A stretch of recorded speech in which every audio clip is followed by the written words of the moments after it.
अभी मैं आपको कराने वाला हूँ फिजिक्स का एक बहुत ही इम्पोर्टेंट क्वेश्चन जो कि चैप्टर इलेक्ट्रिसिटी से, ठीक है। तो पहले तो आप डायग्राम देखो। अगर आपके पास कुछ रेजिस्टेंस ऐसे कनेक्ट है, ठीक है, आपने ये किया, ये आपने एक नॉर्मल सीरीज में जो है आपने कुछ रेजिस्टेंस लगा 3 ओम 3 ओम 3, ठीक है, और इनको एक बैटरी से कर दिया कनेक्ट। बैटरी से हमने इनको कनेक्ट कर दिया, यहाँ पे हमने अमीटर लगा दिया और अमीटर लगाकर ये हमने कनेक्ट, ये इसका पॉजिटिव पॉइंट, ये इसका नेगेटिव पॉइंट, इसको हमने ऑन कर दिया। अब अगर आपने इसको 6 वोल्ट बैटरी से जोड़ दिया है तो यहाँ पे कुछ क्वेश्चन बन सकते हैं। जैसे पहला क्वेश्चन बन सकता है टोटल रेजिस्टेंस कितना है। तो टोटल रेजिस्टेंस तो आप डायरेक्टली निकाल सकते हैं, I think R1 plus R2 plus R3 क्या आंसर आएगा 3 प्लस 3 प्लस 3 6 प्लस 3 9, टोटल 9, ठीक है। कोई बोले इसमें टोटल आई बताइए, तो आई इक्वल टू फॉर्मूला हो जाएगा V अपॉन R 6 अपॉन 9, मतलब 3 से आई थिंक कैंसिल हो जाएगा 2 अपॉन 3, डिवाइड करोगे तो 0.67 एम्पियर, ये ठीक है। तो ये बहुत ही बेसिक सा क्वेश्चन है, बहुत सिंपल बेसिक सा क्वेश्चन। आपको यहाँ 3 रेजिस्टेंस गिवन है जो कि आपस में कैसे सीरीज में कनेक्ट है। ये पूरा का पूरा जो कनेक्शन है ये क्या माना जाएगा, ये सीरीज माना जाएगा, ठीक है, ये सीरीज कनेक्शन माना जाएगा। तो सीरीज कनेक्शन इसमें मतलब जब आपका जो रेजिस्टेंस है वो 1 बाय 1 कुछ इस तरह से कनेक्ट हो कि पहले का जो दूसरा एंड है, अगर मैं इनको ऐसे डिस्कनेक्ट कर दूं, तो ये इसका फर्स्ट एंड, ये इसका सेकंड एंड, ये इसका फर्स्ट एंड, ये इसका सेकंड एंड, ये इसका फर्स्ट एंड, ये इसका सेकंड एंड। तो यहाँ पे इसका जो सेकंड एंड है वो दूसरे वाले के फर्स्ट एंड से कनेक्ट है, सेम दूसरे वाले का जो सेकंड एंड है वो थर्ड वाले के फर्स्ट एंड से कनेक्ट है, और ये जो इसका एंड है और ये हमारा।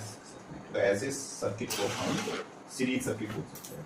टोटल आर कैसे निकाल जा रहा है, बड़ा सिंपल सा फॉर्मूला लगा हुआ है, R1 plus R2 plus R3, तीनों को आप डायरेक्ट ऐड करेंगे 9 ओम आ जाएगा। बैटरी 6 वोल्ट की है, आई निकालना है, V अपॉन R फॉर्मूला होता है ओम्स लॉ के अकॉर्डिंग, तो आप 6 अपॉन 9 2 अपॉन 3 और ये आ जाएगा। अभी क्वेश्चन थोड़ा सा तो टिपिकल लेवल कैसे बन सकता है इसका मतलब, तो मैं इसको स्क्रीनशॉट लेके आप इसे नोट कर सकते हैं। और इसका टिपिकल लेवल ऐसे बन सकता है कि आपने क्या किया, यहाँ पर एक वोल्ट मीटर लगा दिया, यहाँ पर भी ऐसे आपने एक वोल्ट मीटर लगा दिया, और सेम यहाँ पर भी आपने एक वोल्ट मीटर लगा दिया, और यहाँ पे लिख दिया V1 V2 V3।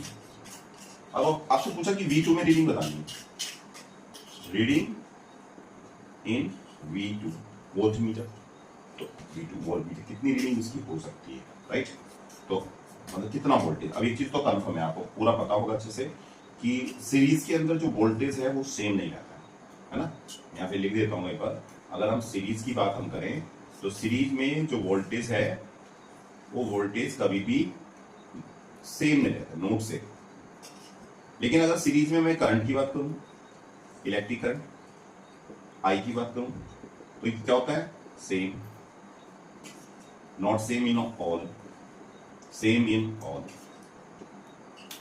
जैसे अभी आपने यहाँ आई निकाला था, तो आई जैसे यहाँ से चलना स्टार्ट करेगा तो आई की वैल्यू है 2 अपॉन 3 एम्पियर। अभी कंफर्म है कि यहाँ से कितना जाएगा 2 upon 3 ampere, 2 upon 3 ampere, 2 upon 3 ampere, 2 upon 3 ampere.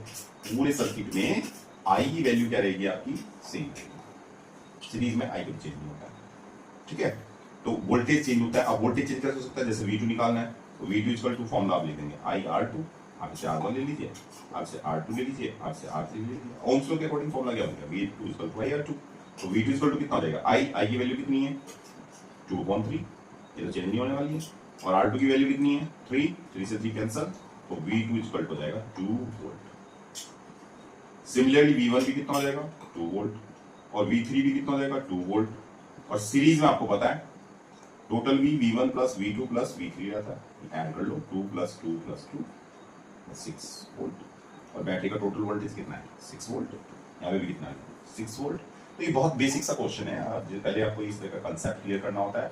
जब ये कंसेप्ट क्लियर हो जाए तो इससे ज़्यादा टिपिकल क्वेश्चन करे जा सकते हैं। तो अगर ये क्लियर है तो हम फिर अगला क्वेश्चन करते हैं अगले वीडियो में, और उसमें थोड़ी सी इसकी जो मतलब थिंकिंग स्किल है उसको थोड़ा सा हाई कर देंगे।